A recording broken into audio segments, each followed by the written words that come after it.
Good morning, good afternoon, and good evening, wherever you find yourself on this fine day. It's a new introduction to the security table. I'm Chris Romeo, joined by Izar Tarandosh and Matt Coles. We are the people that sit around the security table. And on the security table, we talk about stuff and things that happen in the world of security. And we analyze it, we dissect it, we make fun of it sometimes.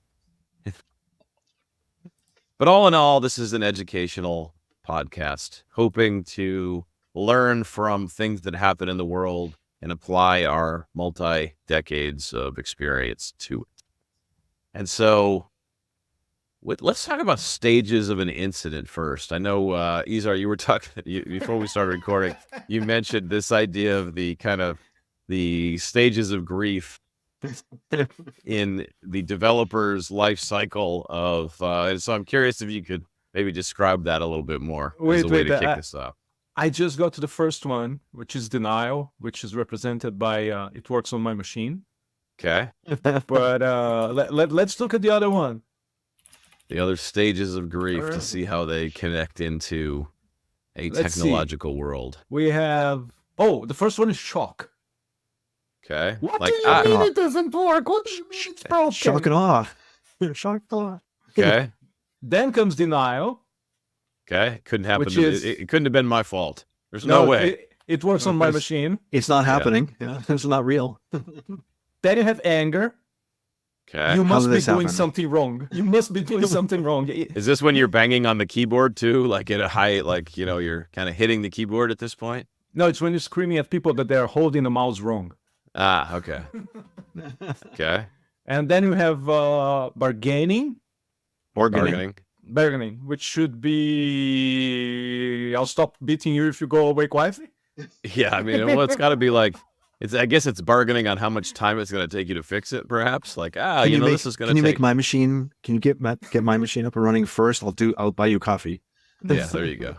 Or I'm bargaining in that it's going to take 2 years for us to fix this. If you're going for coffee, you're doing it wrong. And then comes depression. Okay. My life is ruined. Can't believe I wrote this code. It's when you look at the ASPM and you see that you have only 64K vulnerabilities, and that's only because the counter only holds 64K. They should have used a bigger data structure. And then you have testing. Testing? I heard of that. I heard of What? it. I heard of it. No, I know. Like quality assurance? This one. I remember this one. Wait. People used to do this. Something's lost in translation here. Must be.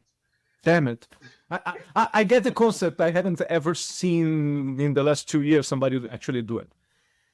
And then finally, there is acceptance,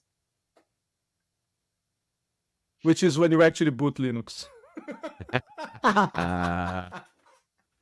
You move on to the Linux platform. So that kind of takes us through the stages of grief in an incident, I guess. But the real fun is when you see people doing it in loops. Reconstruction and work through is the sixth one. Oh, I call that postmortem. He optimized the list as he was reading it. Go. Almost like an LLM. You had an AI do that, didn't you? No, I actually went to the old school and I Googled 7 pages of the trip. That's how I roll. Okay, like that. Yeah. That's good stuff. But the thing is, I think that in the space of a weekend, we saw the whole loop going around with good and bad, and multiple times. I will not say that it was fun to look, because we have to agree that a lot of people got impacted by this and seriously impacted by it, and but still, I think that is a dress rehearsal for an actual cyber attack. This weekend had a lot of value.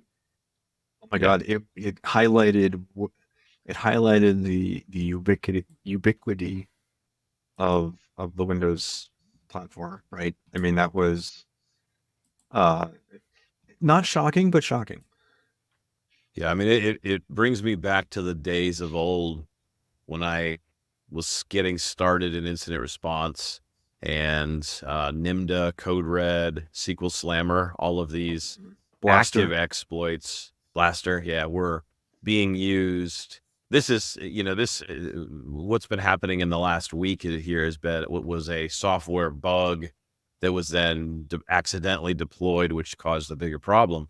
But in those days, it was an active exploit, and it was a worm-based exploit, so it was even better. So as it compromised machines and picked up speed, you had more outbound active scanning occurring, more compromising, and then it was a ripple effect across the whole thing. And so that's, was the time where I realized the impact Windows had in those days in the data center and on the desktop, that Windows was everywhere. And one of those worms would shut everything down for a day or two. And it happened in a 3-year span. It happened 5 times. One lesson that I took away from this was that you can have the most modern, most well-defended, most well-patched data center. If you can't get to your data, then it's not worth much. It's true. The access layer is so crucial. Yeah, it's again, it's not schadenfreude and very, very far from it. I really wouldn't want to be in those people's shoes or anything. But it does remind me of a lot of stuff that we've been talking about here in the podcast. We talked about security utilities. We talked about the responsibility of software that's like base software for the internet, for the usability that we need. And I think that we even managed to talk a bit about fragility. And one thing that one lesson that I'm taking away from this weekend is that, you know what? Yeah, products will have bugs. That's just the way it is. It will always be like this. Things will happen. Right. But and by the way, we should highlight that based on the information that's available publicly for this issue, this was not a security vulnerability, right? This was a bad patch, right? This was a bad update that went out, and it ended up causing a denial of service on a grand scale. But it wasn't an exploitable. It wasn't a problem that became exploited by an attack. That's why I call it a dress rehearsal to an actual incident, but without taking the value of it as an IT incident. But my point about fragility was that if I understood it correctly, and believe you me, I'm far from knowing any kind of details or anything, it was a product level thing that even the product running elevated impacted the system itself in such a way that it became an operating system error. Well, actually, I can tell you this, right? I can tell you that based on the information that we have available, right? This was a blue screen of death on Windows, right? And particularly because it was accessing invalid memory. So it was a pointer dereference, right? This is a common problem in C programming. We don't know what language was used here, but this happens often in drivers. So if you have a driver that's running at a very low level, right, and that driver has a bug where it references a null pointer or references a bad pointer, then you get a blue screen of death. And this is, by the way, this is Windows being intelligent about. Sorry, not. Be careful. This is Windows being defensive, as it should. Because when you have an exploitable vulnerability, when you have a buffer overflow in code, an RCE, right? If you had a remote code execution vulnerability in your code and in that driver, right? A crash is the right approach. Why is so this? That you defend No. I got a question to ask then. Why is this still a thing in a That's modern operating system? Because like Linux doesn't Linux. You can still cause a kernel panic. You can cause a kernel panic, but man, it doesn't happen very much anymore. I mean, in the old days, kernel panic would happen once a day. You're like, why did my system shut down? Oh, look, kernel panic because I ran out of memory. I think it's a couple of things, but just to relate to what Matt said, that's not Windows being defensive. That's Windows being Cartman. It's taking the ball and going home, right? So, it's like in this day and age, to say, I give up. I just saw no reference. I give up. I can't with you guys. I can't even. Okay, you can't do that thing anymore. You Yeah, have it to should be isolate that isolated. thing. But when you're operating at such a low level, how do you avoid that, right? I mean, You this still is got to have isolation in the kernel. Like the year is 2024. If the year was 2005, I would still believe, because I watched like those various worms and stuff cause blue screens of death. Ultimately, that was eventually the code was bad. It would just kill the machine because there was bugs in the worm code itself, right? But like it seems like in 2024, we've had 20 years to build an operating system kernel that can provide isolation for individual drivers and not let one driver trounce the whole thing. It seems like they should have done that. That whole hypervisor virtual machine thingy stacky that puts everything separated, and what was it, microkernels and personalities in the kernel and all that stuff. And you want to tell me that one single no reference and pop goes the weasel? That's not being that's not doing the right thing. That's not being resilient. Like No. we've been talking about resiliency for the last couple of years in cybersecurity as an umbrella level topic. And that's not a resilient system that you could rely upon to fly an airplane, for example. If it's got that level of hopefully you're not relying on Windows to fly an airplane, but they talked about it. They talked Not about again. it 20 years ago. It was on the table. There was I remember seeing some research going into it, but ultimately it Windows wasn't. IoT Core maybe, but it's Raspberry Pi or nothing. But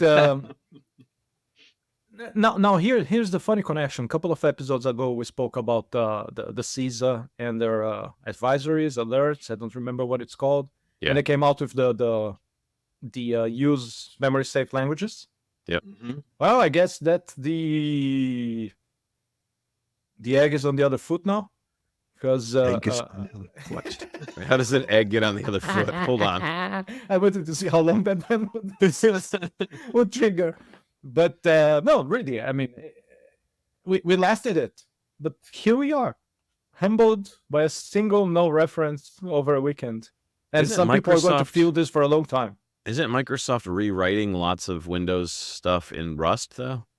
they I are. thought they were making a move Linux towards is Rust. too, right? Linux is. Linux has. But I The thought Linux- Microsoft specifically was as well, going towards Rust as their dominant programming Yeah, their language. the new SDL, the new Microsoft SDL and trusted computing, whatever they're doing, was intending to use languages like Rust. I don't know if they. I mean, for it's one, still, I can't I'm not can't sure how wait far for along they are. I can't wait for Visual Rust ++ hash and dot Rust and the whole amazing ecosystem of all things that look like Rust but are not Rust that Microsoft is going to come up with. If that don't forget happens. Visual Rust. Yeah, Visual Rust No. ++ hash. Now, is it true that this didn't affect all versions of Windows? This was only 10, 11 Wait. that was impacted? Yeah, there was a funny tweet. I don't know if you saw this from Southwest Airlines that said, haha, joke's on you. We're still flying today because we use Windows 3.1. Which, I mean, there is an argument in security that we don't make enough for protection by running things that are so ancient that they don't have the problem that what everybody's talking about because they were written so long ago and from a different code base. That's the FAA way, isn't it? They're running mainframe still for checking flights. Yeah. Because they I don't know just if that's work. true, but I mean, just using antiquated. And I remember this situation coming up with Heartbleed. People were running some. I remember going through the process at Cisco where we were looking at all of the products, trying to determine what products were vulnerable to Heartbleed. And there was a subset of products that were running an OpenSSL that was so old, didn't have the Heartbleed problem in it. and So you we're know, like, yep, those are good. Take that out of the advisory. That doesn't need to be in there. you know Those that there's always going to be that one team is like, well, see, we didn't do HTTPS, so we're not impacted. Yep. we just did plain text for everything, and it's good. See, Can't patch a bug that's not there. I don't know. That's not a security by. What would this be? Security by laziness, or There is a CWE for reliance on outdated and obsolete software or Yep. components. Well, it sounds like But, that should be a positive, though, not a negative. No, it's called security by learned helplessness. Security by learned helplessness. It's That's it's a called good- putting your head. It's called that's a putting new your head in design the pattern. sand. It's putting your head in the. I'm recommending putting this your head in going the forward. sand. Take old components that are at least 20 years old and try to cobble them together into a solution. Things that you Well, know are not going to be patched anymore. Actually, this has a real world analogy. People who are all there are a group of people. There are a collection or population of people who look for vehicles that are prior to some time period, 2000 or something like that, because they aren't reliant on. They don't have so many microprocessors. They don't Yeah. have computer code. They don't have telemetry. They don't have software updates for their entertainment systems, and so you have less. If you're a conspiracy theorist and interested in that sort of thing, then somebody taking over the vehicles like they did with OnStar and whatnot in the Jeep situation a few years ago, right? So there is Because you can't just stop in some crossing in any random city and get your car taken over by somebody with a handgun. well, It's a rarity. Step off. But now there is, that is a good analogy or a good connection It there, is. Matt, that It is. there are cars that are non-computer based. And you know what? It's not that far because I have told already a bunch of people, you are not going to see me in a car with an autopilot anytime soon. Because I know the people who write those things. Boy, what are you trying to say? That I don't like the way that roads are built. That paved roads perhaps are not. That not every guardrail works well. I like where you're kind of circling this issue. you might be driving one right now. How do you know? Yeah, it's a trust issue. Then you're saying you don't It's a trust. very good point. You don't trust the technology behind those. Oh, I trust the devices. technology. I don't trust the implementation. Isn't it one and the same? No, So are these friends of yours? Because they're not going to be friends in it. not for long. Not for long. But it's okay. They drive with the autopilot. So what do we do with this? Like, what is? Well, actually, so there's one actually really important concept I think that we need to tease out here is if by some sheer luck you were running Mac and Linux, you weren't impacted by this. Now, having said that, Linux, of course, has the regression vulnerability, and I read an article this morning that there's yet another regression-related vulnerability Of course there in is. SSH. Of course there is. Of course there is. So you're at what point do we, I guess, is there a point where people who make technology decisions, whether that's users at home or enterprises making decisions for their collection of users, that it doesn't become luck as to what is secure or So you're safe or like randomness?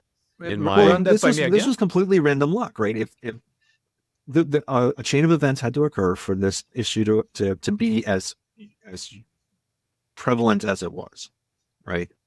It happened that that the organization that put out the patch is used almost everywhere apparently. Okay. It got very successful very quickly. They put out a patch that broke and then caused a ripple effect, chain effect, right? I mean, on over the weekend or last week, you had gamers who couldn't game on Xbox Live because Xbox Live was down. By the way, this took out cloud services, not just Windows servers, right? This took out Xbox Live. It took out how many airlines lost their ability to do reservations and bookings and I things think like it's that. more the other way around. Which airlines were actually able to operate? It was Right. It was Well, a short we know list. one. Yeah. and then we had hospitals that had to because hospitals use Windows machines to run MRI machines and CAT scans and other diagnostic equipment, right? So you had this cascade effect, right? But if somebody had made a decision decades ago to stick with System 5 Unix, right, or or a Linux variant, right? I mean, Europeans were big on running Linux at some point. Was Europe taken out the way that America was? So at what point did the technology decisions, can we get away from the luck factor? Like, this is accidental, right? This isn't intentional, but it was pure luck that it happened, I think. Let's not forget that what some people call luck, other people call probability. And in the long tail of time, the probability of an incident is 1. Yeah. So it was bound to happen, right? At some point it would. We've been talking forever about the castle of cards that this whole thing runs on. And at some point, something is going to get knocked out. I just go back to the points that we are, and yeah, I'm going to agree with you. We were lucky that this was actually a bug and not an active incident, right? That complications of one of those might have been way bigger. But it just goes to show how vulnerable we are, and how, even though now we have LLMs running everywhere and looking over our shoulders while we write code and whatnot. By the way, LLMs run on Linux, so yeah, no. But what I mean is, people are adding a level of trust now. We use that word in connection with LLMs all the time because I think it's like the root of the problem. But we are adding now another level of trust in the whole castle of cards, because now we have these magical LLMs writing code for us. And I don't think that people realize that it's not very far away from an autopilot in the middle of the street, Sometimes you just can't trust what that thing is doing. So are you saying that we need to reinforce development process? No, I think that what I'm saying is that, this is going to sound like job security, but yeah, we are still going to have to trust more into very talented developers and into very talented security people. Technology is coming in big, but we are not going anywhere. That's true soon. For at least the next couple of decades. But let me put this in perspective, because I had an exchange with a friend of mine who's a non-technology person, and he asked me. He said, "So, what do you think about this thing that's happened here? Were you surprised by it?" And I said, "Funny thing is, with what I know about technology in lots and lots of big companies, I'm surprised it doesn't happen once a week." With all of think about all of the chances, and coming back to probability, like with all of the chances that this could happen, multiplied by the range of a particular product as far as like how many computers it's installed in around the world. Like if we took the top 10 most installed things, I'm just amazed that this doesn't happen more often. I mean, and this is not the first time we've seen something like this happen, right? We had, I think it was Symantec a number of years ago, had a DAT file update, and it took out their user base, right? And so it is not without precedence. It's just the scale. Yep. And so I think that's a good place to wrap up for today, based on a little bit of commentary. So we'll be back again next week to unpack something else. Who knows what it'll be? Only you can know. We never know. I have no idea. Even now, I have no idea. All right. Thanks for listening to Security Table.